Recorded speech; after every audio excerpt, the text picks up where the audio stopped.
Bismillahirrahmanirrahim. Assalamualaikum warahmatullahi wabarakatuh. Alhamdulillahirabbil alamin. Asyhadu an la ilaha illallahul malikul haqqul mubin wa asyhadu anna Muhammadar rasulullah shadiqul amin. Allahumma shalli wa sallim ala sayyidina Muhammad wa ala alihi washabihi ajmain. Bersyukur kita kepada Allah Subhanahu wa taala yang mana pada malam hari ini kita bisa hadir kembali di masjid ini dalam rangka beribadah kepada Allah, yaitu sholat fardu secara berjamaah. Salawat dan salam kita ucapkan kepada kita dan Nabi Muhammad sallallahu alaihi wasallam dengan ucapan Allahumma shalli ala sayyidina Muhammad wa ala alihi wa barakatuh. Kaum muslimin dan jemaah maghrib yang dirahmati oleh Allah Subhanahu wa taala. Adapun judul penyakit kita pada kali ini yaitu tentang akidah, yaitu keyakinan dan kepercayaan kita kepada alam akhirat. Adapun yaitu bekal kita untuk masuk kubur itu ada 5 macam. Maka daripada itu sebelum kita menghadapi sakaratul maut, mari kita amalkan yang 5 macam ini. Mudah-mudahan apabila kita masuk alam kubur, alam padang mahsyar, alam surat timbangan, mudah-mudahan kita sampai kepada surga Allah Subhanahu wa taala. Jadi adapun bekal kita untuk masuk kubur itu yang pertama ilmu. Artinya kita mengetahui hukum perintah dan hukum-hukum larangan Allah Subhanahu wa taala. Kita kerjakan perintah Allah wajib dengan ilmu, dan juga kita menghentikan larangan Allah juga dengan ilmu. Ilmu dasar kita untuk berbuat kebaikan, dan ilmu juga lah kita untuk berhenti daripada berbuat kemaksiatan. Maka ilmu adalah pokok seluruh amal yang kita lakukan. Seluruhnya berdasarkan dengan ilmu. Maka Nabi Muhammad SAW mewajibkan kita menuntut ilmu. Talabul ilmi fardun ala kulli muslimin wal muslimat. Wajib menuntut ilmu itu, yaitu bagi kaum muslim laki-laki dan perempuan.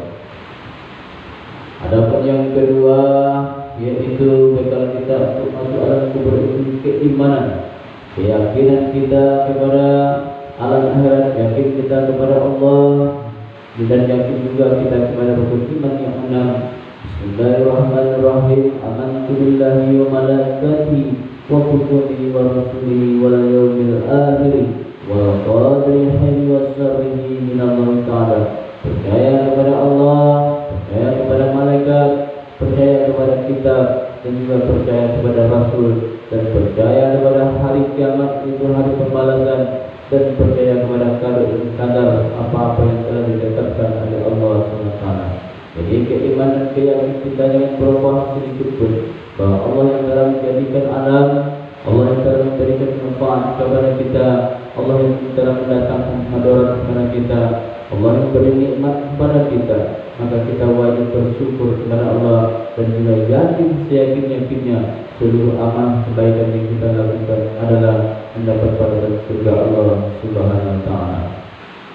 Kaum muslimin sedang jemaah maghrib dirahmati oleh Allah Subhanahu wa taala. Dan yang keempat yaitu yang ketiga amal. Artinya dengan ilmu, dengan keyakinan kita timbul untuk niat beramal. Karena salah satunya ilmu tidak akan ada gunanya kalau tidak diamalkan, dan juga amal tidak akan berguna kalau tidak ada dengan ilmu. Jadi amalnya ada 2 pembagian, ada amal yang zahir dan amal yang batin. Amal yang zahir yaitu amal anggota yang 7.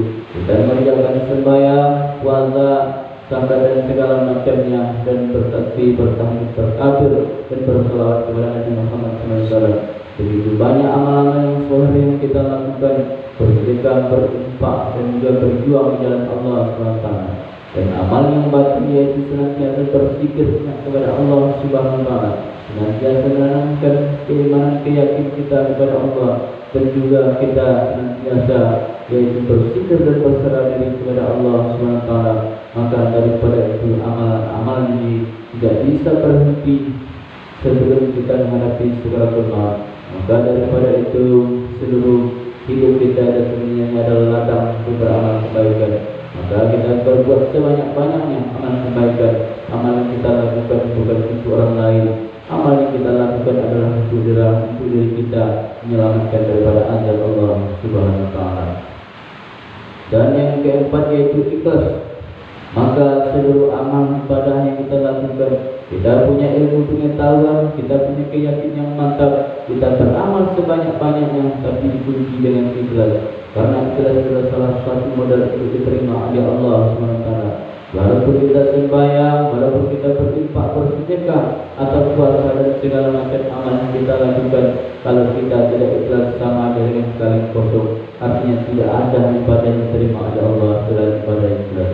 Arti ikhlas yaitu tiada unsur keterpaksaan. Kita mengerjakan perintah Allah sendiri dengan betul-betul, yaitu beramal kepada Allah. Tidak ada dengan suruh kawan, tidak ada dengan main sama kawan, tidak ada bergantung dengan kawan-kawan. Artinya ibadah yang kita lakukan ini semata-mata karena Allah, semata-mata mengerjakan perintah Allah dan semata-mata membesarkan Allah Subhanahu wa taala. Maka ikhlas adalah salah satu nyawanya. Artinya seluruh ibadah itu punya nyawa, dan kita juga punya nyawa. Apabila kita tidak punya nyawa, maka kita mati. Dan begitu juga amal yang kita lakukan kalau tidak bernyawa, artinya tidak berikhlas, maka seluruh amal ibadah kita sia-sia saja. Kaum muslimin dan jemaah yang dirahmati oleh Allah Subhanahu wa taala. Yang kelima yaitu benar. Arti benar ini benar ilmunya, benar keyakinannya, benar etikanya, benar ilmunya, yaitu berdasarkan Al-Quran dan hadis dan sunnah. Itikad ulama dan imam-imam yang sahih, tapi yang masyhur di dalam mazhab-mazhab Imam Syafi'i, Imam Hanafi, Imam Hambali dan Imam Ghazali rahimahullah. Dan juga seluruh ilmu yang kita dapat itu berdasarkan dengan Al-Quran dan hadis dan sunnah. Dan juga benar itikad kita Ahlussunnah wal Jamaah. Artinya seluruh pekerjaan kita wajib berusaha dan berikhtiar, tapi kita serahkan kepada Allah, berhasil atau tidak berhasilnya, dan juga diterima dengan tidak diterimanya seluruh amal yang kita lakukan, kita betul-betul menyerahkan diri kepada Allah Subhanahu wa taala. Mudah-mudahan dengan penyakit kita yang singkat ini, mari kita ambil manfaatnya, yaitu senantiasa beramal kepada Allah untuk bekal kita masuk kubur nanti. Mudah-mudahan kita diselamatkan oleh Allah Subhanahu wa taala. Demikian dapat saya sampaikan, lebih kurang saya mohon maaf. Assalamualaikum warahmatullahi wabarakatuh.